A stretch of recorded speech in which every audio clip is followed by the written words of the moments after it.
Eu queria começar a agradecer a Deus por esse domingo, agradecer a Deus porque Ele nos deu a oportunidade de estarmos aqui, louvando o Seu nome, engrandecendo o nome do nosso Deus. E para a gente começar a entender um pouco do que a gente vai tratar hoje, eu queria abrir a mente de vocês com uma elucidação muito simples. Lá em casa, minha filha Sofia, ela é uma menina muito agitada, muito animada, e a Sofia é uma menina muito alegre. E eu queria ver alguns pontos da Sofia com vocês, ela me permitiu falar dela, tá? Porque assim, a Sofia adora se preparar para as coisas. As pessoas que estão próximas de nós sabem que se tem uma encomenda esperando para chegar em nome dela, ela procura saber no rastreio se essa mercadoria está chegando, aonde essa mercadoria está, quanto tempo vai demorar para chegar. Outra coisa, quando a gente planeja uma viagem, a Sofia fica alvoroçada. A gente tem que esconder tanto o presente quanto a viagem dela, o máximo que a gente pode, porque a partir do momento que ela descobre, a gente não tem mais paz. Ela começa os preparativos, ela vai lá, ela faz um calendário, e todo dia de manhã ela vai riscando, pai, faltam 30 dias, faltam 20 dias, faltam 10 dias. E o interessante disso é que esse dia chega. E esse dia chega e ele é bem sucedido por alguns motivos. A Sofia planejou esses dias. A Sofia decidiu que roupa usar. A Sofia decidiu que roupa levar. A Sofia decidiu como que ela passaria e divertiria todos os seus dias. E isso não atrapalhou com que ela fizesse as atividades diárias dos seus dias. Ela acordava cedo para ir para a escola, 5h30 da manhã a Sofia está de pé, e a alegria no seu coração era constante. Todo dia de manhã ela fala, pai, faltam 30 dias, pai, faltam 20 dias, pai, faltam 10 dias. Ela vai para a escola, ela volta da escola, ela almoça, ela pratica as atividades diárias dela, ela joga vôlei, ela faz os seus trabalhos, ela ajuda nas tarefas de casa. A Sofia não para a sua vida pelos seus propósitos, mas esses propósitos, no caso a viagem ou a encomenda, a alimenta para que esse dia chegue. Esse dia ele deve ser desejado e ele é desejado por ela da melhor forma possível. E é isso que a gente vai ver hoje, irmãos. Esse dia ele chega. O passeio da Sofia chega. Ela curte o seu passeio o máximo que ela pode. A sua mercadoria chega. Ela aproveita o máximo que ela consegue do seu brinquedo. E aí começa tudo de novo. Ela aguarda o próximo ano. Ela aguarda o próximo passeio. E ela vai desejando essas datas e vai renovando a sua alegria em estar nesse momento todos esses dias. E é isso que a gente vai ver hoje, irmãos. Nós somos assim, ou nós deveríamos ser. Deus nos ordenou um dia para nos deleitarmos nele, certo?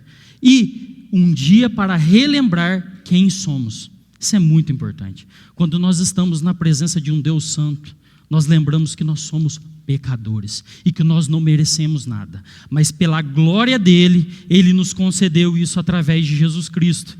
E diante disso, nós devemos adorá-lo no dia do Senhor, ou na tradução original, no Shabat, no dia de cessar de nossas atividades. Esse dia ele serve para algumas coisas em nossas vidas. Neste dia, nós nos reconectamos com Deus, para poder refletir sobre a bondade do nosso Deus sobre nossas vidas. E como a gente cantou, maravilhosa graça. Nós nos relembramos que a graça de Deus nos resgatou de uma vida de pecado. Deus, através de Jesus, limpou nossas vestes, e por isso nós devemos guardar esse dia. Esse dia serve para que nós possamos renovar nossa fé. Esse dia serve para que nós façamos aquele ciclo de reciclagem da nossa vida. Outra coisa, é um dia de gratidão e adoração. Nós devemos agradecer a Deus pelas bênçãos e adorarmos a Deus de todo o nosso coração. E por último, nesse dia nós devemos reservar um tempo para descansar de nossas atividades. e renovar as nossas forças para a semana que se inicia com Deus. E para refletir sobre isso, eu queria ler com vocês o 4º mandamento, Êxodo, capítulo 20, de versos 8 a 11. Tá? A gente está seguindo na nossa série de sermão sobre os 10 mandamentos, e hoje a gente vai falar sobre o 4º. E o versículo 8 nos diz o seguinte: lembra-te do dia de sábado para santificá-lo. Trabalharás 6 dias e nele farás todos os seus trabalhos. Mas o sétimo dia é o sábado dedicado ao Senhor, o teu Deus. Nesse dia não farás trabalho algum, nem tu, nem teus filhos ou suas filhas, nem teus servos, nem tuas servas, nem teus animais, nem os estrangeiros que moram em tuas cidades. Pois em 6 dias o Senhor fez os céus e a terra, o mar e tudo que neles existe, mas no 7º dia descansou. Portanto, o Senhor abençoou o dia de sábado e o santificou. Vamos orar mais uma vez, entregando a Deus esse momento? Pai, eu te agradeço pela tua misericórdia, Pai, em nos resgatar de uma vida amaldiçoada e nos levar à luz e à bênção. E quando nós olhamos para esse mandamento, nós podemos entender que o Senhor nos dá uma chance de beber da fonte, e da fonte que nos alimenta. Então abra os nossos entendimentos para poder compreender aquilo que o Senhor deseja falar ao nosso coração.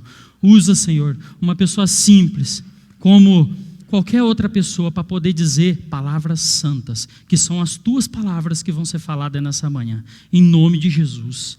Amém. Irmãos, como eu falei, hoje nós vamos falar do 4º mandamento. E esse mandamento, ele tem 2 coisas muito importantes para a nossa vida, que nos dias de hoje geram conflitos entre nós. Porque nós vivemos em uma sociedade muito liberalista, uma sociedade em que é muito fácil viver a vida, em que a gente tem alguns problemas. E os 2 motivos mais complicados é que, nos dias de hoje, e algumas pessoas acreditam que Jesus, depois da morte de Jesus, o 4º mandamento, ele deixou de ser aplicado como um dia específico, e que o dia do Senhor é todos os dias, e que nós não precisamos nos reunir como igreja, que nós não precisamos adorar ao nosso Deus em um dia específico, e os mandamentos são passados. Outra coisa que nós vemos é que nós vivemos em um mundo onde o ser humano não aceita se submeter. O nosso orgulho como seres humanos elevam a nossa patente tão alta que nós somos donos de nossas vidas e Deus não pode nos dizer o que devemos ou não fazer, como devemos viver e se devemos ou não trabalhar ou descansar. E esses 2 pontos, irmãos, eles mostram para a gente onde nós estamos como humanidade. Nós precisamos entender que quando nós não entendemos que Deus tem autoridade sobre nossas vidas, nós vemos que a humanidade se perdeu, a humanidade se corrompeu em seus próprios deuses, em seus deleites, em seus pecados de estimação. Como nós vimos no primeiro sermão da série, que diz que não devemos ter outros deuses além de mim. Deus não deseja dividir a sua glória com ninguém. Deus não aceita que isso aconteça. E hoje, nos dias atuais, nós dividimos a glória de Deus com muitas coisas, e é o que nós vamos ver hoje.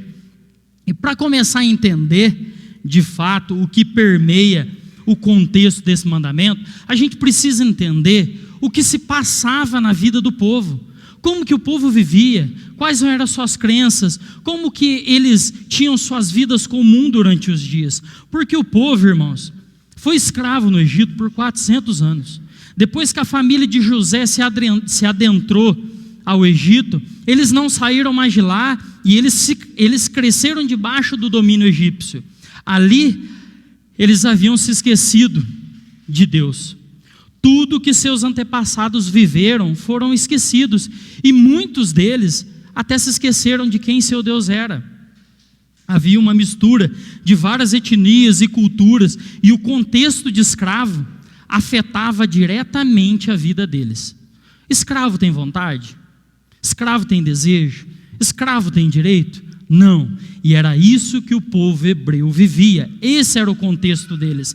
Eles viviam submetidos à vontade de um governo que não lhes dava autoridade a não ser viver a escravidão. E alguns pontos são importantes para entender o que permeava o mandamento. Por que Deus instituiu o mandamento da guarda do dia do Senhor? O primeiro era a religião. Ali havia um contraste muito grande. Os egípcios, eles eram politeístas. Eles adoravam vários deuses. A gente vê que as pragas do Egito são confronto com vários deuses que eles adoravam. E eles adoravam inclusive Faraó. Era um meio de adoração. Já os hebreus, eles eram um povo exclusivo de Deus. Eles adoravam apenas Yahvé. E submetidos à escravidão, isso havia ficado confuso no meio deles. Outra coisa era a estrutura social. Os egípcios tinham uma hierarquia rígida e Faraó governava e ditava como eles deveriam viver.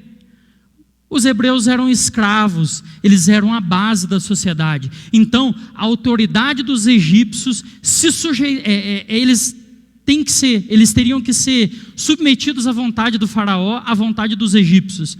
A grosso modo, eles eram a classe inferior da sociedade, eles não tinham direitos. E a cultura deles eram resumidas à servidão da escravidão, enquanto os egípcios, eles participavam da agricultura. A agricultura, quando a gente olha na história egípcia, é uma agricultura muito avançada, e os hebreus viviam como escravos, eles não tinham opção de vida. E as leis na época eram centralizadas pelo faraó. E o povo hebreu, que entrou no Egito e passou a ser escravo, eles serviam a Deus. Então essas coisas confundiam a cabeça deles. Eles perderam a personalidade. Quem aqui não conviveu com pessoas que influenciou as nossas vidas? Eu fui para a Argentina em 2019 e eu fiquei lá 6 dias. E em 6 dias eu estava falando tudo enrolado. Às vezes eu trocava, não porque eu sabia falar, pelo contrário, mas porque a gente absorve coisas de outras pessoas. E muitas das vezes nós influenciamos outras pessoas. E o povo hebreu havia sido contaminado pelo Egito. E então Deus pega esse povo, retira eles da escravidão, dessa cultura que tirou a identidade deles, e leva eles ao deserto. E a partir desse ponto, irmãos, começa o plano de Deus para esse povo. Eles foram escravos por 400 anos. E vemos esse processo deles amando o Egito, deles amando as comidas do Egito, deles amando ser escravos, porque mesmo sendo escravos, eles tinham segurança. E esse processo, ele foi um processo árduo que Deus foi trabalhando na vida deles. A gente vê, não precisa abrir, em Êxodo 14, de 11 a 12, antes da travessia do Mar Vermelho, eles olharam para trás, e o que eles disseram? Deus nos trouxe aqui para morrer na espada.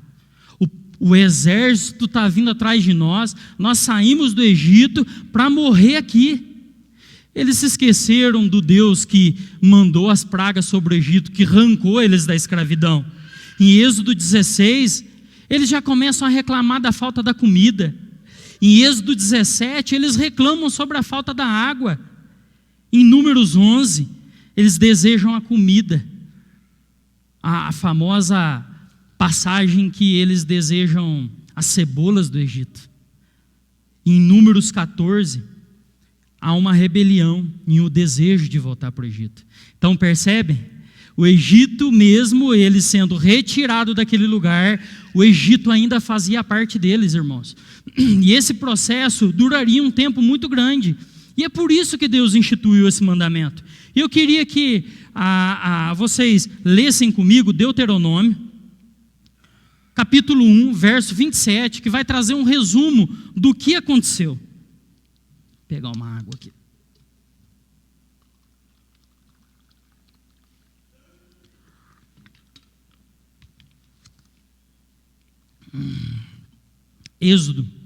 Deuteronômio 27, 1:27 diz assim: queixaram-se nas suas tendas, dizendo: o Senhor nos odeia, por isso nos trouxe do Egito para nos entregar nas mãos dos amorreus e nos destruir. Percebem? Eles ainda têm uma percepção errada de quem o seu Deus é. Mesmo depois que Deus tirou eles daquele lugar, eles ainda não criam em Deus da forma que era suficiente para que Deus fosse suficiente na vida deles. Eles não conseguiam ver a boa mão do Deus que os tirou da escravidão e estava caminhando com eles para os levar na terra prometida. Então Deus tinha uma tarefa árdua. Deus tinha um processo complicado. Quem lê Êxodo, Levíticos, vai ver que o povo era difícil, o povo era teimoso, o povo era rebelde. Então esse contexto era o contexto que permeava o mandamento, o quarto mandamento. E os mandamentos em si, eles são divididos em duas seções. Algumas pessoas dividem em 5 e 5, outros dividem 4, uma transição em 5, e eu vou ficar com o meio termo. Do primeiro mandamento ao quarto, ele trata e corrige o nosso relacionamento com Deus. Então é um relacionamento acima. Deus trata com a gente, nós tratamos com Deus e criamos um padrão de adoração, respeito e devoção a Deus. O quinto mandamento já começa com uma transição de nós nos relacionamos com as pessoas próximas de nós que honra teu pai e tua mãe. Então esse mandamento seria um mandamento que nós não conseguiremos cumpri-lo se nós não tivermos uma adoração correta com o nosso Deus. E em seguida vemos o sexto mandamento até o 10º. E essa divisão mostra que os primeiros 4 mandamentos, eles focam na adoração e na reverência a Deus. Deus corrige algo que havia sido distorcido pela escravidão e pela incredulidade do povo. É uma transição do nosso relacionamento com Deus para o relacionamento com o próximo, os mandamentos seguintes. E hoje, irmãos, nós veremos 3 pontos. Quero ver com vocês e entender, porque as nossas vidas se parecem muito com a vida do povo que estava no Egito. A nossa vida se assemelha muito, porque a nossa vida é um ciclo entre amar a Deus e amar o pecado. Amar a Deus e amar o pecado. E isso traz consequências para as nossas vidas. E eu quero ver 3 pontos com vocês. O significado do Shabat, o dia do Senhor, o dia de cessar das nossas atividades. E as consequências por não obedecer um mandamento dado por Deus a nós. E o terceiro, a importância por obedecer esse mandamento. Deus, Ele nos abençoa quando nós deixamos o nosso orgulho de lado e nos dobramos frente a Ele. E o primeiro ponto que eu queria ver com vocês é o significado. Na tradução do texto para o português, o sábado foi transliterado do Shabat como sábado. Mas a gente sabe que o sábado, nos dias normais, eles têm vários nomes em vários países. Nos Estados Unidos tem nome de planetas, aqui no Brasil ficou como sábado, o nosso sábado, segunda, terça, quarta, quinta, sexta-feira, vem de uma história de feiras que aconteciam durante os dias da semana. Então, por isso que a primeira feira seria o domingo, a segunda-feira seria a nossa segunda-feira de dias normais. Então, o sábado seria a sétima feira. Então, a tradução para o sábado transliterada para nós, ela ficou uma transferência direta, mas ela não é o significado real do sábado traduzido da Bíblia. As nossas traduções bíblicas, elas vêm muito do inglês. Ela é traduzida do original para o inglês, e do inglês muitas são traduzidas para nós. Boa parte delas são assim. E por isso, o dia ficou como sábado. Mas o dia do Senhor significa Shabat. E ele tem literalmente a tradução descanso, cessação, cessar de suas atividades. E essa palavra a gente encontra ela na Bíblia hebraica, conhecida como Taná. E ele é utilizado para referir ao 7º dia da semana, no Antigo Testamento. E é observado como um dia de descanso. E voltando, irmãos, depois de entender que esse dia não significa sábado, mas significa um dia reservado para parar das nossas atividades, para cessar o nosso fluxo contínuo de trabalho, aquele povo, ele tinha perdido as suas características. Eles trabalhavam todos os dias sem cessar. Aquele povo se esqueceu de guardar o mandamento. As suas vidas de escravidão ao Egito tomavam todo o seu tempo naquele momento. E Deus, olhando para esse povo, desejando voltar à escravidão, Deus dá um mandamento. E o mandamento começa de que forma? Lembra-te, pois, em 6 dias o Senhor fez os céus e a terra. Mas no 7º dia descansou, abençoou este dia e o santificou. Então, a gente tem 2 pontos. Esse dia serve para descanso e esse dia é santo. É um dia que Deus o santificou, certo? Aquele povo precisava rotineiramente se lembrar de seu Deus, lembrar que Deus deixou um exemplo a ser seguido, Deus deixou um significado para eles. Esse dia é um dia em que vocês vão se santificar em mim, porque o povo, a gente sabe que nós, após o pecado, caímos. E nós dependemos completamente de Deus. Então esse dia, ele serve para isso, para que nós voltemos e nos lembremos de Deus, voltemos e nos lembremos de Deus. Então este é o significado principal desse mandamento. Esse povo deveria prestar culto em seu tempo a Deus, uma vez por semana. Esse era o estabelecido, se abster de todas as suas atividades, separar, cessar, para receber de Deus o alimento da sua alma. Por eles terem saído do Egito, eles precisavam gradativamente receberem de Deus um dia específico para que aquilo fosse arrancado deles, para que o processo de descontaminação acontecesse dentro deles. Para se ter uma ideia, irmãos, de como isso estava enraizado em um passado próximo nosso, houve uma tentativa na França de tentar mudar o calendário, de colocar 10 dias, outros lugares de 15 dias, outros lugares de 10 dias, de 5 dias, de 3 dias, mas o mais conhecido que foi implementado no mundo foi o calendário republicano francês. Ele durou de 1793 a 1805. E esse calendário, ele trazia a ideia de que nós podemos ter um fluxo diferente daquele que Deus estabeleceu a nós. De que nós podemos ditar como nós devemos viver e que nós não precisamos seguir um ciclo estabelecido por Deus antes mesmo dele ter criado a gente. Então, esse calendário foi estabelecido. As pessoas começaram a viver nesse período de semana de 10 dias. E o que aconteceu? As pessoas não se adaptaram. Esse calendário durou um período muito pequeno e ele acabou sendo afastado e eles voltaram à semana de 7 dias. Por quê? Isso afetou diretamente a rotina deles. Isso afetou os costumes. Eles se perderam, eles só perderam as coisas do seu dia a dia com a mudança.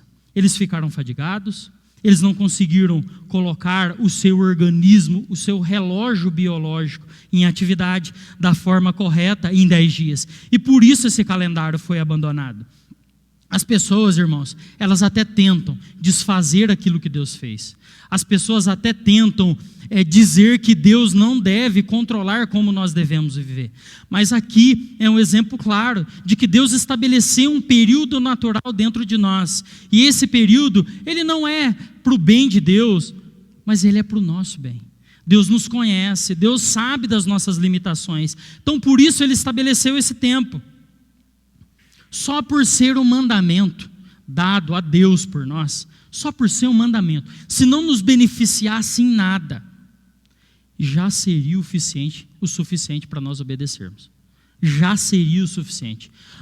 Se nós não fôssemos agraciados por Deus em nada com esse mandamento, nós deveríamos cumpri-lo de ponta a ponta. Mas Deus é tão bom que Ele nos dê um significado, para que a gente pudesse guardar esse dia, para que a gente pudesse se abster de todas as nossas atividades, abrir mão dos nossos lucros, abrir mão de nos divertir com nossos desejos próprios, abrir mão de estudar em coisas que não são necessárias para o reino de Deus, e abrir mão de outras coisas, porque Ele nos deu 6 dias para nos dedicarmos a isso, e Ele pediu a nós um dia para nos deleitarmos nele.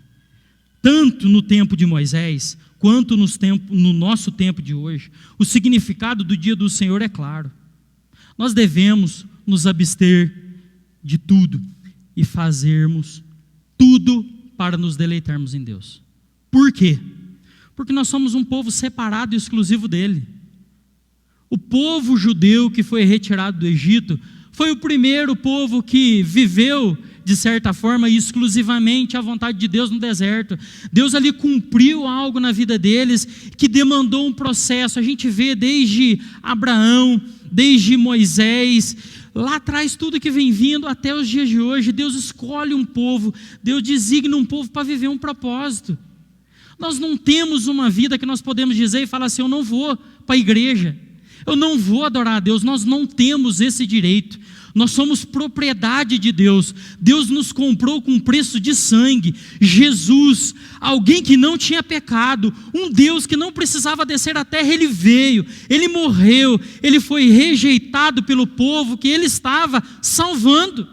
Então por isso nós não temos o direito de virar e falar assim: nós não vamos guardar o dia do Senhor. Outro ponto, nós precisamos depender dEle, irmãos, porque se nós não dependermos de Deus, nós vamos voltar para o Egito, nós vamos desejar o Egito todos os dias da nossa vida, nós vamos desejar viver uma vida de pecado, nós vamos amar o pecado mais do que a Deus. Por isso que esse dia foi dado a nós, porque se nós nos reconciliarmos com Deus todas as semanas, e se lembrarmos de quem nosso Deus é e quem nós somos, Deus vai reciclar nossa mente e vai afastar o pecado, a maldade de nós. Nós sabemos que nós só seremos santos completamente quando Cristo vier nos céus e nossos corpos forem glorificados. Mas até lá, esse dia deve ser lembrado, esse dia deve ser guardado, porque nós precisamos dele.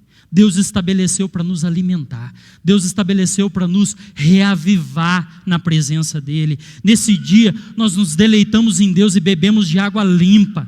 Durante a semana nós devemos também buscar a Deus, mas nesse dia nós recebemos exclusivamente a palavra de Deus a nós. Nós somos seus filhos, e o filho precisa do pai. Deus nos comprou. Nós somos adotados por Deus através de Jesus. E quando nós viramos as costas para Deus, nós viramos as costas para o dia que Deus estabeleceu a nós, nós teremos sérias consequências. E esse dia precisa nos motivar, irmãos. Esse dia precisa estar conosco todos os dias. Lembra da Sofia? Lá do começo, a Sofia desejava esse dia toda semana. A Sofia acordava todo dia de manhã animada. Ela tinha seus problemas, a Sofia tinha suas atividades, a Sofia tinha suas avaliações na escola, ela tinha que estudar. Mas a vida dela era alimentada pela vontade de viver esse dia. Se nós não estivermos vivendo esse dia e desejando esse dia dentro de nossas vidas, durante as nossas atividades semanais, esse dia não vai acontecer na nossa vida, irmãos. Esse dia não vai existir. Por quê? Porque isso nos traz algumas implicações para a nossa vida. Nós devemos entender que esse dia deve ser desejado, ele deve ser aguardado e separado com responsabilidade. Por quê? Porque Deus espera isso de nós. Deus nos comprou, irmãos. Nós somos propriedade dele. Nós não temos controle sobre a nossa vida, Deus tem. A gente viu na escola bíblica sobre a soberania de Deus, a responsabilidade humana. A gente viu sobre a questão da providência divina, quem participou, que Deus controla todas as coisas.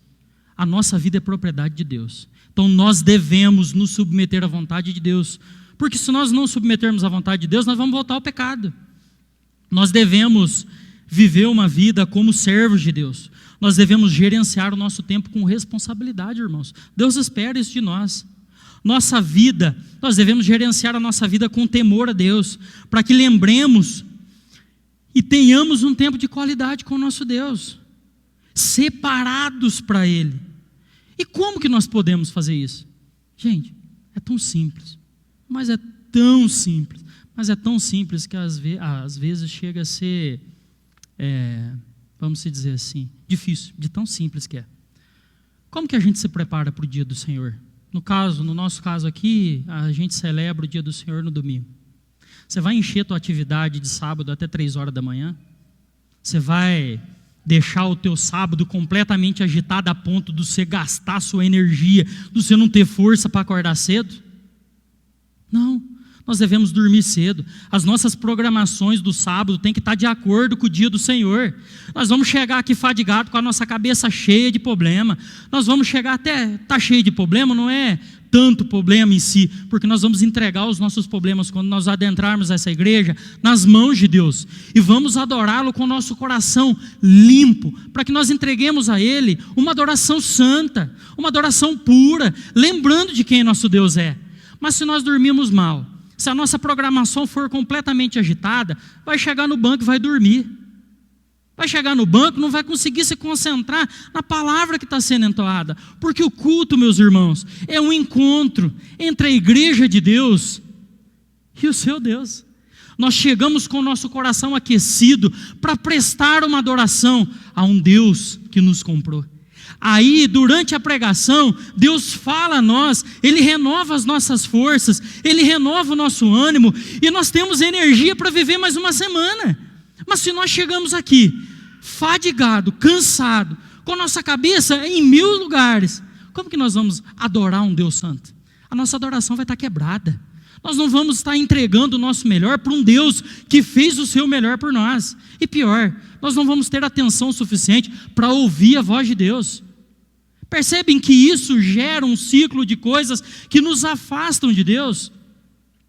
Muitas das vezes, irmão, uma coisa um pouco delicada, mas que deve ser falada, a nossa má administração financeira.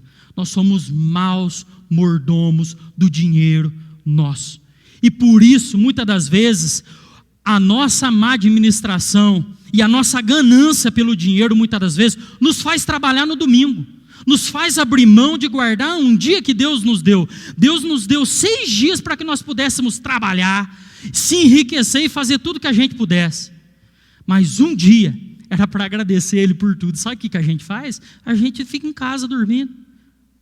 A gente vai trabalhar. Ou a gente acha que o dinheiro que está na nossa conta é pouco. E por isso nós trabalhamos a semana inteira, 365 dias na semana. E isso, irmãos, mostra muitas coisas sobre o nosso coração. Nós não termos autoridade sobre o nosso lar. Pais devem ter controle sobre os seus filhos, principalmente se esses filhos forem menor de idade. Se você não consegue ter autoridade sobre o teu filho para trazer ele para vir num culto, ouvir a palavra de Deus, tem muita coisa errada. Nossos filhos estão sobre nossa autoridade. O texto fala o que aqui para nós? Nesse dia não farás trabalho algum, nem tu, nem teus filhos, nem tua filha, nem teus servos, nem tuas servas, nem teus animais devem trabalhar nesse dia, meus irmãos. Nem os animais devem ir para a terra e devem arar o campo. Nós devemos, Pai, ser autoridade sobre o nosso lar. Nossos filhos precisam entender quem nosso Deus é. Nossos filhos precisam ter a compreensão correta da adoração a um Deus vivo e verdadeiro que nos comprou. Por quê, irmãos? As programações dos nossos filhos, e eu vejo isso pela minha casa, precisam estar em sintonia com as nossas. Pais que não amam a Deus acima de todas as coisas, que não desejam estar na presença de Deus durante a semana. Se os seus filhos não veem que em você, durante a semana, o seu desejo principal seja estar na igreja no domingo adorando a Deus, que não vivem a expectativa de nos deleitarmos em um Deus santo, seus filhos também não terão como prioridade a presença de Deus. E não desejarão, quando tiverem a idade adulta, estar na presença de Deus, porque seus pais também não quiseram. Percebem que isso é um ciclo que vai de gerações em gerações? Nós precisamos ter responsabilidade. Maridos, se Deus não for prioridade em sua vida, sua esposa e os seus filhos não terão. Esposas, se Deus não for desejado em seu lar acima de tudo. A gente sabe que o papel do pai no meio comum é o sustento do lar. E a gente sabe que o papel da esposa hoje em dia também é o sustento do lar. Mas Deus designa muito mais a educação às mães. As mães, elas estão mais no lar. Então, os filhos acabam vendo mais as mães do que os pais de forma geral. Se seu filho não vê que Deus é prioridade na sua vida, eles não vão temer a Deus. E a gente vai descobrir lá na frente o que isso gera de consequência para nós. O dia do Senhor deve ser algo inegociável em nossas vidas, irmãos. Nós não podemos abrir mão dele para um show, para um cinema, de forma frequente, de forma exacerbada. Nós sabemos que em alguns dias nós poderemos até fazer algo assim. Deus entende? Não, porque Ele deseja o nosso máximo. Mas Ele entende quem nós somos. E Ele sabe das nossas limitações. Cristo, irmãos, morreu por nós, nos tirou da escravidão do pecado. Ele nos libertou das correntes da escravidão do pecado. Hoje, irmãos, nós temos a opção. Antes de Jesus morrer, nós não tínhamos a opção. Mas Jesus veio e morreu por nós. E hoje nós temos a opção de viver para a glória dele. Qual tem sido a sua opção? Qual tem sido a sua prioridade? Estar na presença de Deus, trazer seus filhos à casa de Deus, tem sido prioridade a vocês? Vocês acham que os meus filhos adoram vir na escola bíblica? Todo mês? Não, mas eu trago. Porque Deus vai cobrar de mim. Não vai cobrar do vizinho, não vai cobrar do pastor. Deus vai cobrar de mim. Por que eu não trouxe o meu filho na igreja? Para ouvir a palavra de Deus. Os nossos filhos são um problema, então a gente deixa eles de lado. Ou nós não temos autoridade sobre eles. Certo? Então, duas coisas acontecem aqui. E quando nós, pais, esposas, filhos e pessoas de forma geral, renunciamos a isso, não nos planejamos para esse dia semanal, não entregamos a Deus o nosso primeiro dia da semana e descansamos em Deus, isso revela um problema gigantesco dentro de nós. Nós não temos fé suficiente em nosso Deus. Se nós não conseguimos viver uma vida em que Deus é prioridade em nossas vidas, nós não temos fé suficiente em Deus. A nossa visão sobre quem Deus é uma visão distorcida, como a visão do povo egípcio, que eles desejavam a comida, que eles desejavam a água, que eles desejavam voltar à escravidão. Olha como a falta de fé nos gera problemas para as nossas vidas. Nós não temos fé em nosso Deus, irmãos. Nós não cremos e não confiamos em Deus. Nós dizemos com as nossas vidas e com as nossas atitudes que Deus não é suficiente para nós. Por quê? Porque nós precisamos trabalhar mais do que devemos para manter a nossa vida e muitas vezes não precisamos. Muitas vezes não é necessário. E muitas vezes temos que trabalhar porque nós somos mal mordomos de nossa vida. Muitas vezes para enchermos nossos filhos de coisas que não vão trazer bênçãos a ele. Às vezes nós gastamos nosso tempo não trazendo nosso filho para a igreja, não trazendo nosso filho para aprender o dia do Senhor. A Bíblia fala, inculcarás na cabeça do seu filho. Nós estamos inculcando o quê? Celular? Nós estamos inculcando passeio com os amigos? Para isso nós não medimos esforço, nós damos dinheiro para comer lanche, para passear, para isso, para aquilo. Mas e para trazer a igreja, o quanto nós nos esforçamos? Porque o nosso filho é a nossa próxima geração. Quanto nós estamos investindo nele para que Deus continue sendo adorado nesse dia, geração por geração. Não cremos, irmãos, que se tirarmos um dia da semana para nos dedicarmos ao Senhor, que nos comprou com preço de sangue, Ele vai cuidar de nossos filhos, vai trazer o sustento para pagarmos nossas contas e para pôr a comida na mesa. E quando, irmãos, temos uma percepção distorcida de quem nosso Deus é, temos falta de fé para crer e se deleitar em nosso Deus, de confiar que o Deus que fez o mundo vai cuidar de você, que vai trazer o sustento para sua casa, que vai te ajudar a educar seu filho, que vai te ajudar a cuidar da sua família, para que a sua família tenha temor e adore a Deus no dia do Senhor, um dia estabelecido por Ele.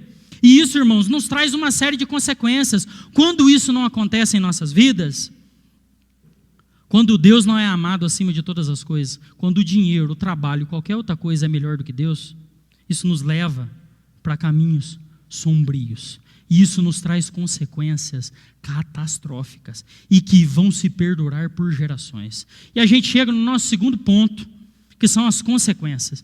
Eu queria ler com vocês Levítico 25, de 1 a 7.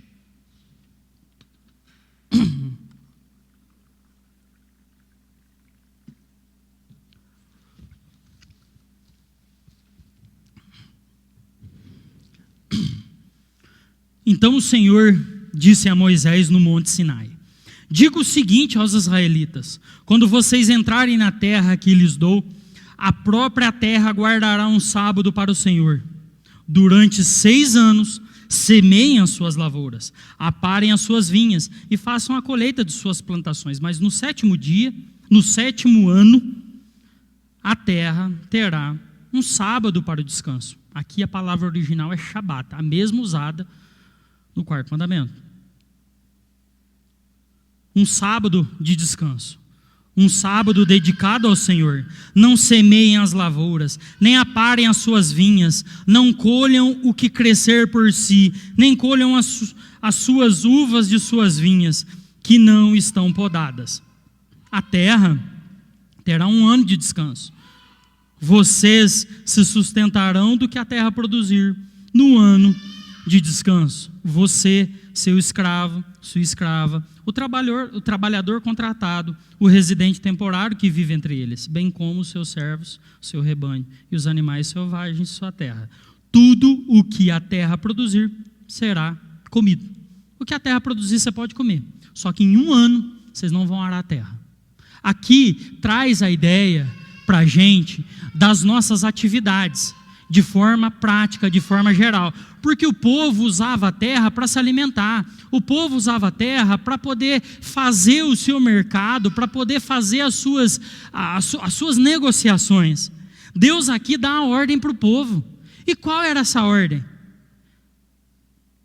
Não deveriam mexer na terra 1 vez ao ano, a cada 7 anos. Então, da mesma forma que Deus instituiu o dia nosso particular, Deus instituiu também o dia do ciclo da terra. Deus, irmãos, Ele dá uma ordem clara e simples, uma instituição rica, pois Deus cuidou deles no deserto. O Deus que cuidou deles no deserto também cuidaria deles nesse ano que eles não cuidassem da sua lavoura. Os passarinhos, eles não plantam e eles comem. O lírio do campo não precisa cuidar da sua beleza, porque Deus cuida deles. E Deus aqui está trazendo isso para eles: confiem em mim, porque eu vou cuidar de vocês. Guardem os meus mandamentos, porque eu vou cuidar de vocês. É o mesmo Deus que lançou as pragas sobre o Egito, é o mesmo Deus que abriu o mar, é o mesmo Deus que apareceu a eles no monte. Leiam Êxodo, que coisa maravilhosa, quando Deus desce no monte, e Ele fala: ninguém sobe no monte, porque senão vai morrer, porque eu sou um Deus santo. É esse Deus que estava falando com eles, irmãos. É um Deus que colocou uma coluna de fogo no deserto, colocou uma nuvem para poder guiá-los. É um Deus que fez cair comida do céu. Esse é o Deus que falava com eles. Não é um Deus de barro, não é um Deus que você ora e você não sente nada. Deus se fez presente entre eles. E esse Deus que deu o mandamento da guarda do dia, também deu o guardamento do ano. E isso, irmãos, Jeremias trata e fala. Por quê? Porque esse povo não guardou os mandamentos de Deus. Esse povo não fez o que esse Deus poderoso, santo, que havia cuidado deles, havia lhes dito. E Jeremias vai profetizar isso, capítulo 25 de Jeremias, do verso 3 a 11. E a gente vai ver Jeremias profetizando as consequências de uma vida que Deus não é prioridade, de uma vida em que nós não nos preocupamos em cuidar da nossa família para que gerações continuem adorando a Deus. E a gente vai ver isso mais à frente. Isso traz consequências ao povo, porque o povo não cuidou do mandamento de Deus. O povo não se deleitou em Deus. Durante 23 anos, a palavra do Senhor tem vindo a mim, desde o 13º ano de Josias, filho de Amon, rei de Judá, até o dia de hoje. E eu a tenho anunciado a vocês dia após dia, mas vocês não deram ouvidos. Embora o Senhor tenha enviado a vocês os seus servos, profetas, dia após dia, vocês não ouviram nem lhe deram atenção. Quando lhes disseram: guardem os meus mandamentos, por quê? Convertam cada um dos seus maus caminhos, do seu caminho mau e de suas obras más, e vocês permanecerão na terra que o Senhor deu a vocês e aos seus antepassados para sempre. Não sigam outros deuses para prestarem culto e adorá-lo. Não provoquem a minha ira com ídolos feitos por vocês. Eu não trarei desgraça sobre vocês. Deus não vai trazer desgraça àquele povo que faz a vontade de Deus, aquele povo que sabe o que deve ser feito e o povo que sabe adorar a Deus e cumprir o seu mandamento. Mas aqui vem, as gerações se passaram e o povo se esqueceu de Deus, o povo se esqueceu de guardar o mandamento e as consequências começam a vir. Mas vocês não deram ouvidos, e me provocaram a ira com ídolos que vocês fizeram, trazendo desgraça sobre si mesmos, declara o Senhor. Portanto, assim diz o Senhor dos Exércitos: visto que vocês não ouviram as minhas palavras, convocarei todos os povos do norte, e o meu servo Nabucodonosor, rei da Babilônia, declara o Senhor, os trarei para atacar esta terra, seus habitantes e todas as nações ao redor. Eu os destruirei completamente e farei um objeto de pavor e de zombaria e uma ruína permanente. Esse seria o estado do povo que Deus tirou do Egito, que se esqueceu das promessas que Deus havia feito. E ele continua: darei fim às vozes de júbilo, não vai haver alegria mais no meio desse povo. E de alegria, as vozes do noivo e da noiva, ao som dos moinhos e as luzes das candeias. Toda a terra se tornará uma ruína desolada, e essas nações estarão sujeitas ao rei da Babilônia durante 70 anos. Irmãos, os 70 anos do cativeiro babilônico estão completamente ligados à falta e à negligência de guardar o ano do Senhor. Isso nos gera consequências, irmãos. Por se afastarem da vontade de Deus, produziram ídolos e deuses para si e se preocuparam em arrancar tudo que a terra podia, cultivar ao máximo do que pudessem, guardar o máximo do que pudessem de suas colheitas. Entregaram tudo do seu tempo para tudo, menos a Deus. E Deus pune o seu povo. Mas para o povo de Deus, a punição, ela é didática. Deus não pune o seu povo a fim de destruí-los e matá-los. Deus pune o seu povo para que eles voltem ao eixo. Deus pune o seu povo para que eles voltem ao caminho. A nossa vida, quando nós olhamos a providência divina, ela é guiada por Deus para que nos afunilemos sempre para a vontade de Deus. Então, por não obedecermos a Deus, a nossa vida errada fora da vontade de Deus, ela nos gera consequência da mesma forma que gerou para esse povo. Só que Deus nos ama e as correções que eles trazem a nós são para o nosso bem. 2 Crônicas 36, de verso 20 a 21, fala um pouco disso. Nabucodonosor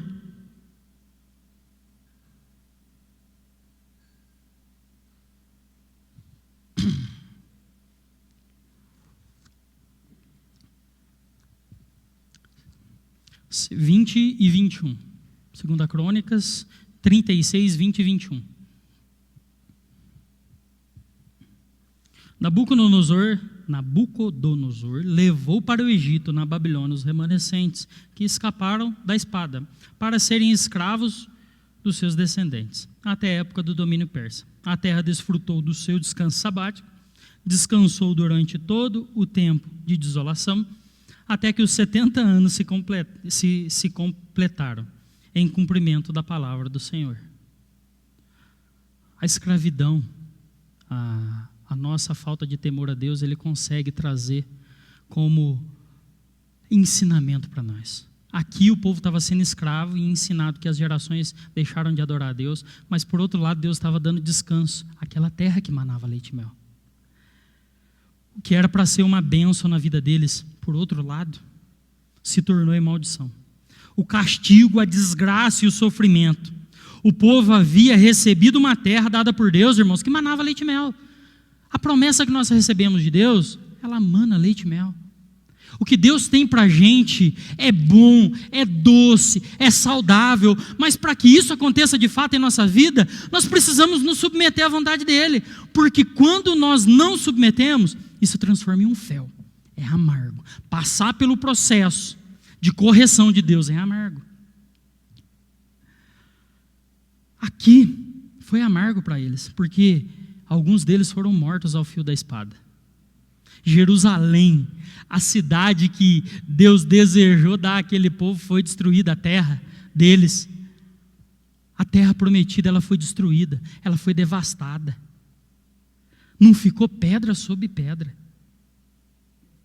Eles se tornaram sujeitos de novo à escravidão. 800 anos se passaram desde a saída do Egito até a profecia de Jeremias. 800 anos. O que isso significa? Que gerações foram se esquecendo de Deus. Quando Deus dá esse mandamento de autoridade sobre você, seus filhos, seus empregados, isso está nos trazendo o quê? Isso deve ser cobrado, passado de geração em geração, porque o povo vai se esquecer de mim. Então, quando o povo se esquece, acontece isso. E vocês percebem que nada acontece de acaso? Tudo leva um tempo. Muito tempo. Gerações passam e se esquecem de Deus até que seu juízo vem. Até que a didática dolorosa de Deus chega às nossas vidas e Deus nos corrige, Deus nos exorta, Deus traz as tribulações para a nossa alma para que nós possamos entender que Ele é a autoridade máxima sobre nossas vidas. Ele é nosso dono, nós somos de prioridade dEle. Quando nós nos esquecemos, irmãos, a quem servimos? Será que estamos cientes do resultado de uma vida contra a vontade de Deus? Quando nós não guardamos o mandamento, nós estamos diretamente contra a vontade de Deus. A gente acha que nós estamos, Deus vai entender. Negativo, negativo. Nós estamos diretamente contra a vontade de Deus, porque isso é um mandamento. Se não gerasse bênção nenhuma, já seria o suficiente para ser seguido à risca, mas nos traz coisas boas. Outra pergunta. Será que temos consciência do quanto? Será que nós temos consciência de que quando não descansamos e não deleitamos em Deus, no dia estabelecido por Ele, isso gera consequências em nossas vidas? Por quê? Porque isso gera consequências, e essas consequências muitas das vezes geram problemas em gerações.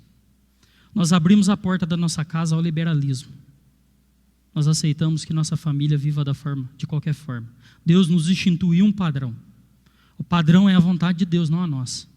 O padrão é o desejo de Deus, não o nosso. O padrão é a ideia de Deus, não a nossa ideia. O padrão é a Bíblia e não nós.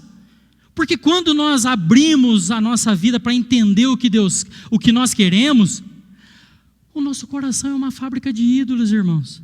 Nós estamos criando um mandamento baseado no nosso coração. Nós podemos fazer o que nós quisermos. Nós aceitamos que a cultura nos afete. É descolado. Meu filho, não, ele faz o que ele quer da vida dele. Minha esposa, não, minha esposa tem liberdade para decidir o que ela quer. Não. A esposa, o marido e o filho devem se sujeitar à vontade de Deus. Nós não podemos e não devemos ignorar esse mandamento. Deus deseja isso de nós. Porque, irmãos, quando nós renunciamos àquilo que Deus exige, Ele vai cobrar de cada um de nós. De cada um de nós e de cada geração que deixa de adorá-lo e de buscá-lo. Nosso Deus é santo, irmãos. E Ele não aceita meia adoração. Nem o nosso resto. E Ele não nos divide com ninguém.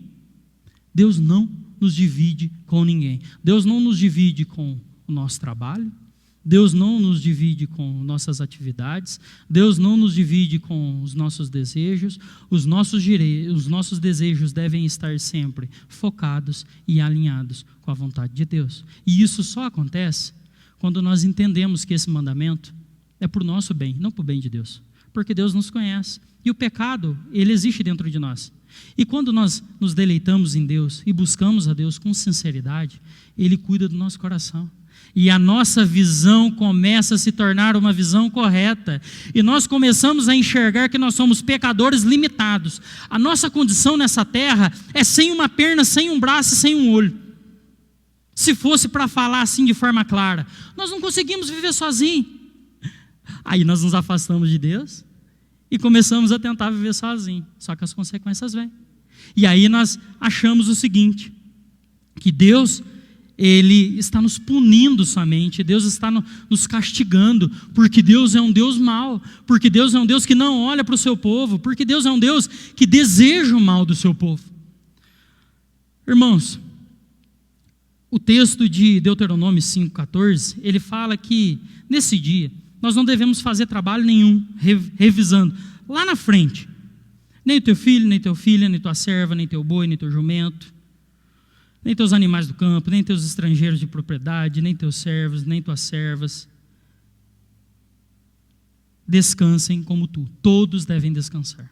Tenha em mente que, de fato, cumprir o mandamento de Deus, de se santificar, de cessar das nossas atividades, irmãos, no dia santo estabelecido por Ele, demanda responsabilidade, autoridade, pois a ordem é do maior para o menor. Isso requer compromisso de nós. Isso vai ser uma coisa que nós vamos ter que lutar com isso todos os dias. Nós vamos ter que lutar contra as nossas vontades todo dia. Qualquer coisa para nós, na nossa condição, vai ser melhor do que estar na casa de Deus. Muitas vezes estar na casa de Deus para nós é um tempo perdido. O fulano que vai falar hoje, essa igreja com a caixa de som fica fazendo barulho, esse povo que canta fora do tom. Só que vocês prestaram atenção na letra do que foi cantado?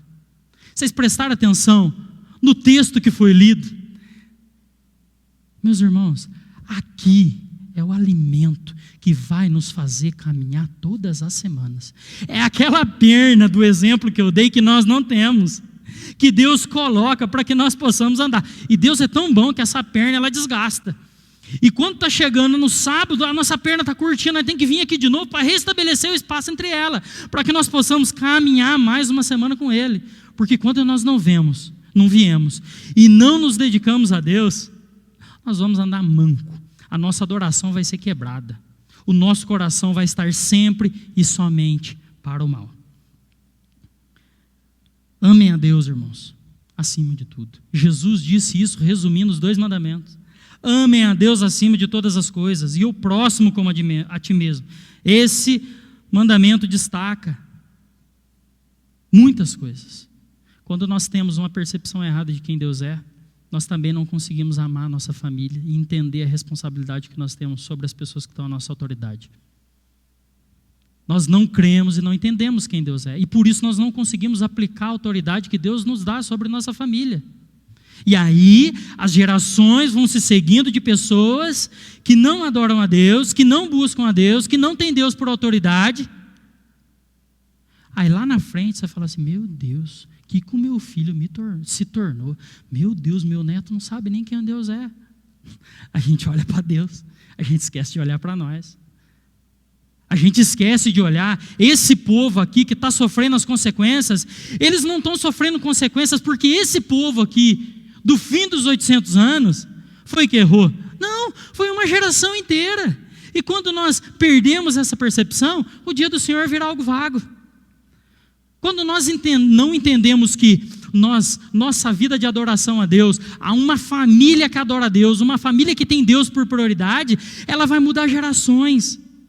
Se nós amarmos a Deus acima de todas as coisas, irmãos, nós teremos a visão correta de quem Deus é, do Deus que morreu por nós, do Deus que vai nos trazer o sustento para as nossas vidas. E passaremos isso para as gerações seguintes. Quem aqui não tem costume de geração em geração? A minha família, a Fran está aqui, os meus tios do lado da minha mãe, eles vão me cumprimentar, a primeira coisa que eles fazem é esperar pedir bênção. Se não pedir bênção, vocês ficam com a mão esticada. É um costume. Eu adoro esse costume. Eu gosto demais dele. Sabe por quê? Porque isso demonstra respeito aos mais velhos. Será que nós estamos respeitando os nossos filhos e passando para eles aquilo que Deus nos ordenou?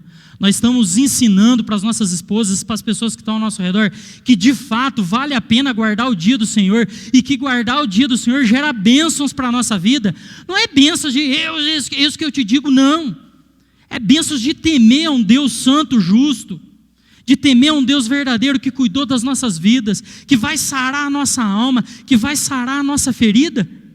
Nós devemos ter responsabilidade, irmãos, porque quando nós passamos isso para as gerações seguintes, nós estamos ajudando eles a trilhar um caminho. Você começa o caminho, seu filho continua o caminho, seu neto continua o caminho, seu bisneto continua o caminho, e nós vamos chegar, sabe aonde?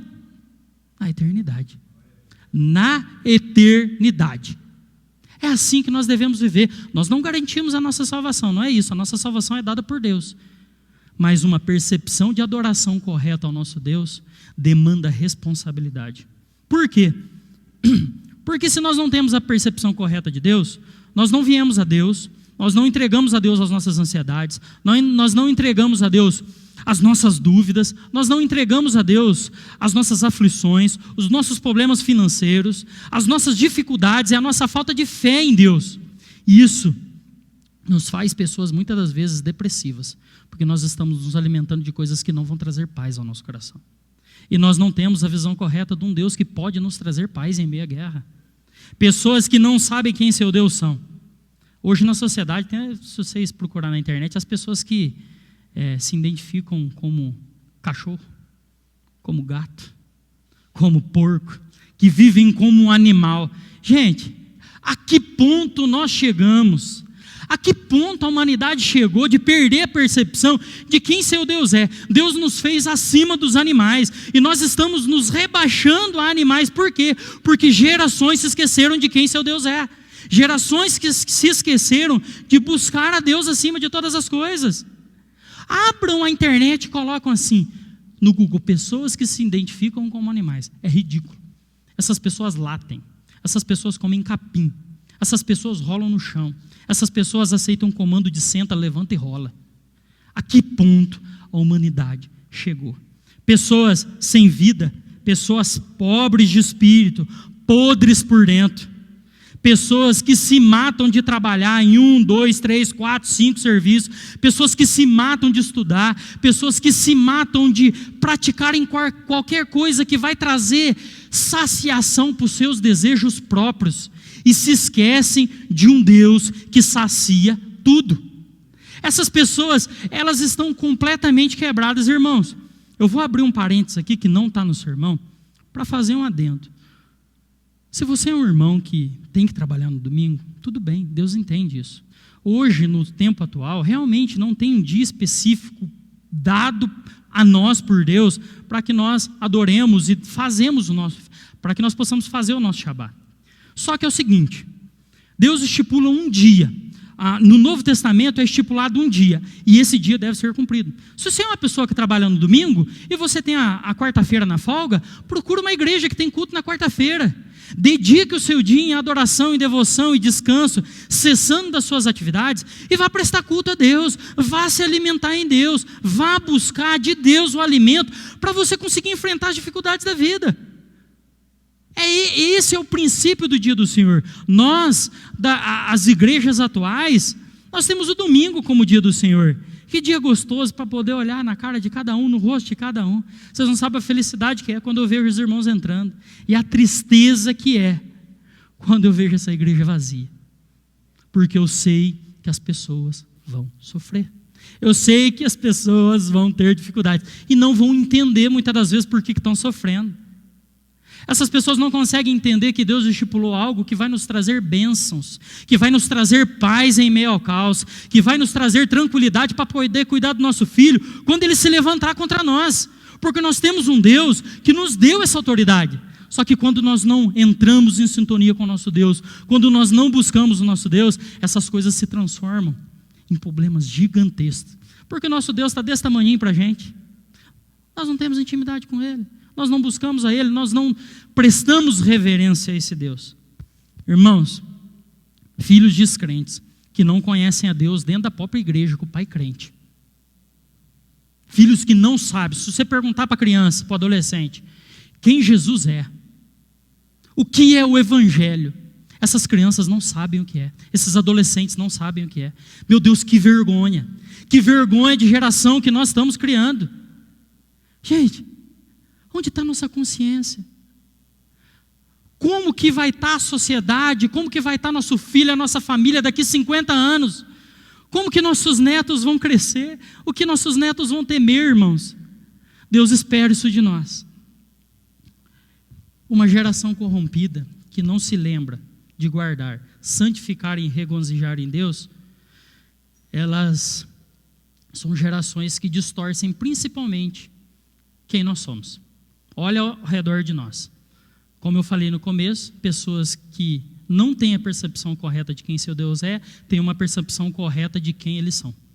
E com isso eles acham que eles podem ser donos de suas próprias vidas. Mas, meus irmãos, mesmo diante de tudo isso, Deus ainda nos ama. Ele tem misericórdia de nós, como teve também do povo de Israel no cativeiro babilônico. Pois o mesmo Deus que os levou para a escravidão, Ele nos ensina, Ele nos exorta. Lá na Babilônia. Jeremias 29, 10, capítulo 29, de 10 a 14. E Deus agora relembra esse povo. Para que esse povo foi criado? Por que Deus separou eles e designou eles a algo? O texto fala da seguinte forma, Jeremias 29, de versos 10 a 14.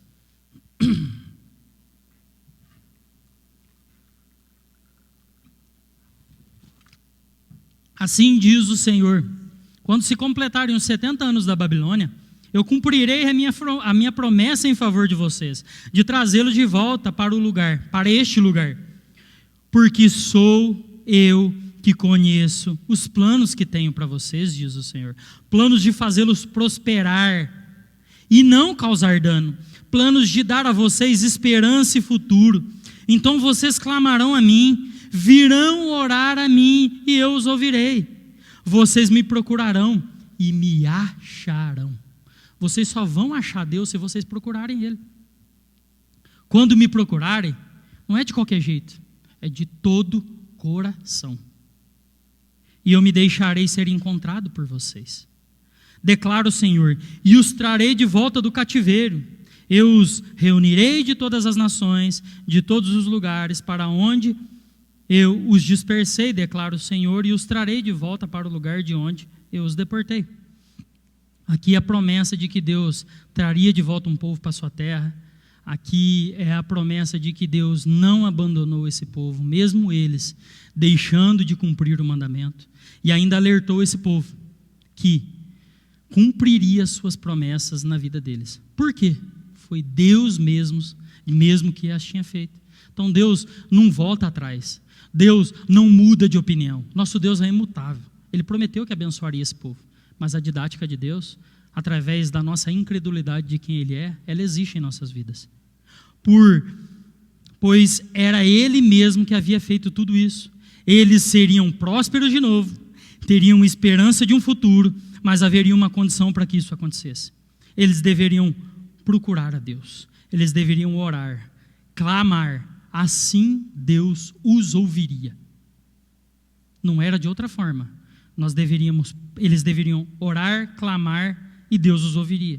Por procurarem a Deus, irmãos, Ele se mostraria aos que buscassem Ele de todo o coração, com sinceridade.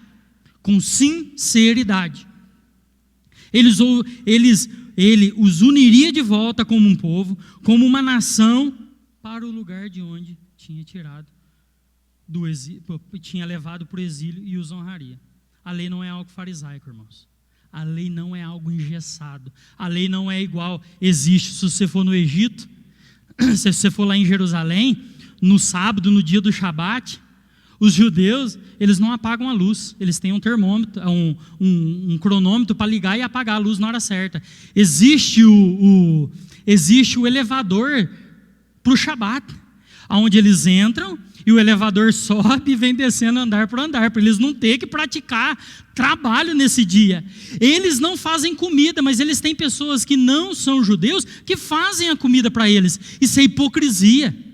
Isso é hipocrisia, não é isso que Deus deseja de nós. Deus deseja corações sinceros, corações que amem a Deus e amem estar na presença de Deus. Porque de hipocrisia, nós por existência já somos suficientes. Entendam, é algo orgânico dentro de nós. Irmãos, em Jesus, nós conseguimos fazer isso. Jesus, ele veio, ele apontou e ele concluiu esse plano para nós. Em Jesus nós somos capacitados. Em Jesus nós somos libertos do nosso ego. Em Jesus nós somos libertos dos deuses que o nosso coração produz. Em Jesus nós somos capazes de viver uma vida para a sua glória. Em Jesus, não em nós. Em nós estamos fadados ao pecado, mas em Jesus não. Em Jesus nós somos capacitados a viver isso.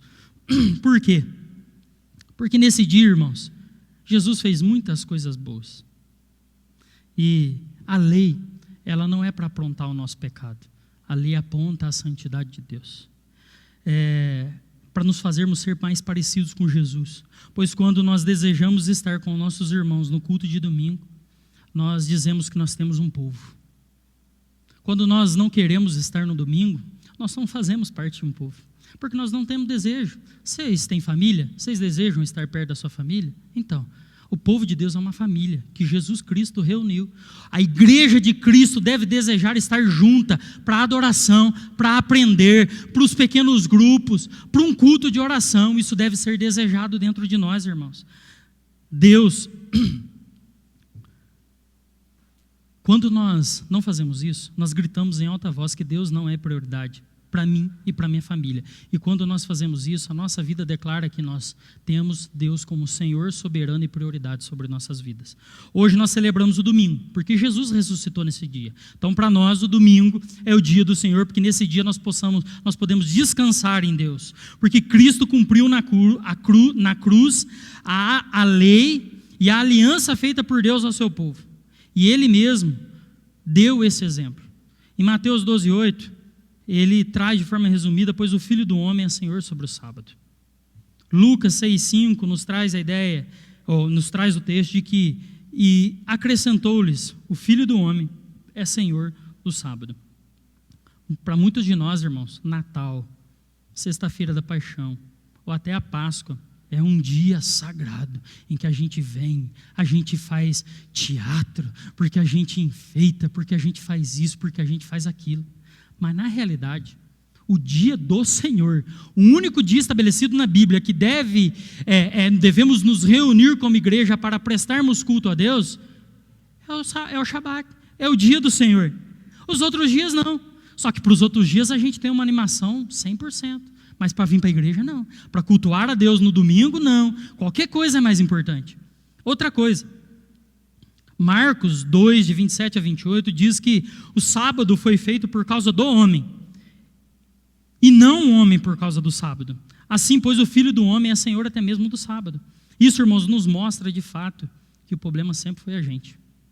O problema sempre esteve na gente. E Deus criou esse dia para corrigir semanalmente esse problema dentro de nós. Que fique claro, nós temos um problema dentro de nós, a incredulidade. E se não nos entrarmos na presença de Deus, nós estaremos presos na nossa incredulidade e qualquer coisa vai ser mais importante do que a presença de Deus. Deus nos conhece.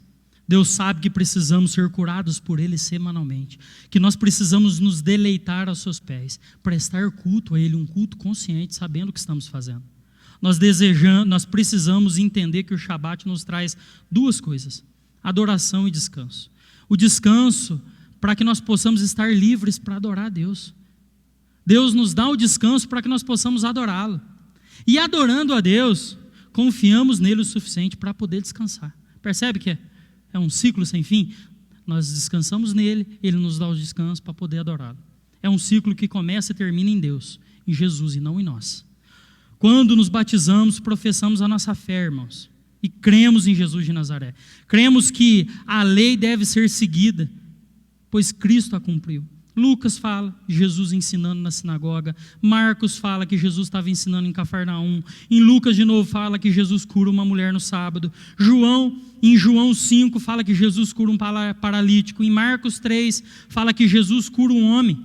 O que Jesus fez no dia do descanso? Curou, ensinou, cuidou de pessoas. O que nós temos feito no dia do descanso? O que nós temos feito no dia do descanso? Qual a motivação de nós acordarmos no domingo para viver esse dia? O de Jesus era cuidar das pessoas. E nós? Jesus tratou o sábado não como uma lei rígida, como eu havia falado, engessada, um ritual sem nenhuma essência, sem nenhuma espiritualidade, sem nenhum amor. Não. Mas como um dia para demonstrar misericórdia para as outras pessoas. Um dia para curar a nossa alma, para ensinar a verdade da essência da lei de Deus. Ele ensinou que o sábado é tempo de buscar a vontade e a justiça de Deus. Em vez de vivermos uma carga legalista, em vez de vivermos um dia que serve só um ritual. Eu vou para a igreja porque é o dia de ir na igreja. Não. Eu vou para a igreja porque eu preciso receber alimento do nosso Deus. Com a nova guarda, podemos começar a nossa semana descansando em Jesus. Nós descansamos em Deus, nós viemos para cá, prestamos um culto, entregamos tudo aquilo que nós vamos sofrer durante a semana. E Jesus nos pega, e Jesus nos carrega para viver essa semana. Jesus nos leva e o problema vai aparecer, só que nós não vamos estar alicerçados em nós, mas nós vamos estar alicerçados em Jesus. Ele fala: descansa em mim e eu resolvo o problema. Descansa em mim e as soluções aparecerão. E mesmo se as soluções não aparecerem, eu continuo sendo o seu Deus. Percebe? A nossa vida demanda de um trono que começa na segunda-feira e termina no domingo e termina no sábado. Começa no domingo e termina no sábado. Começa no domingo e termina no sábado. Irmãos, não se esqueçam disso. Nós dependemos de Deus. Domingo é o dia que o Senhor nos deu.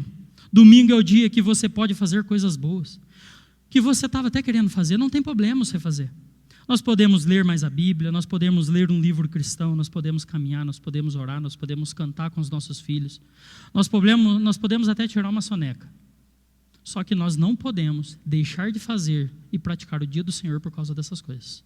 Nós não podemos inverter isso. E para concluir, irmãos, eu queria que vocês pensassem comigo. Se vocês estivessem fisicamente doentes, e não soubessem o que está de errado, você iria ao médico. Você agendaria uma consulta, faria vários exames, se informaria sobre o possível tratamento. Você iria o mais longe possível em busca de um tratamento e de uma solução para o teu problema. Mas quando se trata de doença da alma, quando se trata de doença espiritual, mal procuramos um diagnóstico. Mal procuramos aquele que nos criou, aquele que nos fez com corpo e espírito, aquele que sabe por essência quem nós somos. E ele também sabe como corrigir os problemas do nosso coração. Muito menos nós procuramos a cura. Eu não estou bem, briguei com meu marido, não vou para a igreja. Eu não estou bem, eu estou depressivo, eu não vou para a igreja. Meu filho não me obedece, eu não vou levar ele para a igreja. Não. Aqui está a solução para os nossos problemas. Aqui está a solução para as doenças da nossa alma. Aqui nós renovamos a nossa vida e entramos na santidade do trono de Deus para Ele nos alimentar, para Ele nos capacitar a viver da forma que Ele deseja. Irmãos, não se esqueçam, Deus está aqui hoje, o grande médico, e Ele diz, sabe o quê? Eu te darei um dia em 7 para você cuidar de sua alma, para vir, adorar, crescer, respirar, ser nutrido e ser sarado. Ninguém vai conseguir ser sarado de problema algum se não se deleitar em Deus. Não tem outro caminho. É aos pés de Deus. Não é aos pés do seu coração e do seu ego. É aos pés de Deus. Não se esqueçam disso. Nosso descanso, o dia do Senhor, é um dia que relembramos da promessa do nosso Deus, onde descansaremos juntos, irmãos, na eternidade. Quando nós praticamos a guarda desse dia, nós lembramos de quem nosso Deus é, do que Ele fez por nós e do que Ele ainda vai fazer. Deus fez este dia como um mandamento para nós não nos esquecermos da promessa. Nós precisamos parar para lembrar que Cristo Ele concluiu a obra. Nós não precisamos fazer nada para concluir a obra na nossa vida. Nós precisamos somente fazer a vontade de Deus. Somente fazer a vontade de Deus. Somente isso, mais nada. E crer que Jesus é suficiente para nos capacitar a viver essa vida. Nós precisamos guardar esse dia com amor, com temor, com dedicação e adoração a Deus. Os 10 mandamentos revelam o que está no cerne da rebelião humana. O nosso coração. Não gostamos que Deus nos diga o que fazer, o que nós podemos ou não fazer, mas recorremos a Deus quando tudo sai errado. Quando a nossa vida está de ponta cabeça, aí nós frequentamos todos os cultos. Porque nós queremos a solução para o nosso problema, mas nós não aprendemos dele. E isso, irmãos, nos revela que nós decidimos ser deuses de nossas vidas. Isaías 58, queria ler com vocês e depois eu vou finalizar. Isaías 58, de 13 a 15. A Bíblia nos alerta e nos traz a esperança de uma vida. Tudo isso é difícil, mas em Deus se torna fácil. Isaías 58, de 13 a 15, e eu quero ler na NTLH, que deixa bem mais claro a tradução. Foi o texto que o Beto leu.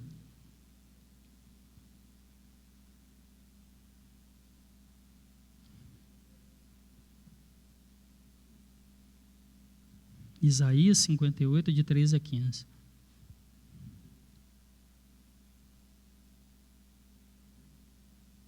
Nova tradução, linguagem de hoje é o nome.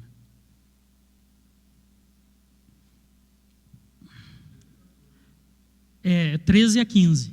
De 13 a 15. Não tem? Ah, verdade, perdão. Eu só quero ler o 13 e o 14.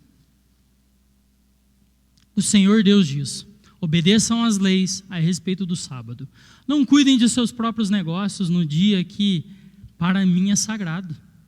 Considerem o sábado como um dia de festa, irmãos. O dia santo do Senhor, que deve ser respeitado. Guardem o sábado, descansem em vez de trabalhar. Não cuidem de seus negócios, nem fiquem conversando à toa. Se me obedecerem, eu serei uma fonte de alegria para vocês.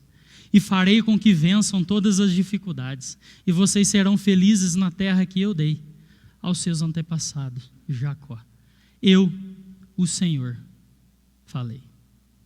Deus está falando aqui que nós vamos viver uma vida alegre, que Ele vai ser uma fonte de alegria para as nossas vidas, que Ele vai nos sustentar e que Ele vai dar um significado para as nossas vidas, irmãos. Vamos embora para casa, tendo em mente que obedecer a Deus, reconhecer quem Deus é em nossas vidas, e por obedecermos a Ele, nos alimentarmos dEle e vivermos para Ele, e nos nutrir nele, Ele vai cuidar de nossas vidas. Ele vai ser a nossa fonte de alegria. Ele vai ser aquele que vai nos sustentar em meio às dificuldades. Porque se isso não acontecer, infelizmente nós passaremos por caminhos tortuosos. Mas como Ele mesmo diz, Ele deseja que nós vivamos felizes. Ele deseja que as suas bênçãos pairem sobre nós. Nosso Deus sempre desejou o nosso melhor. O melhor para nós só não acontece por causa de nós. Amém? Vamos orar?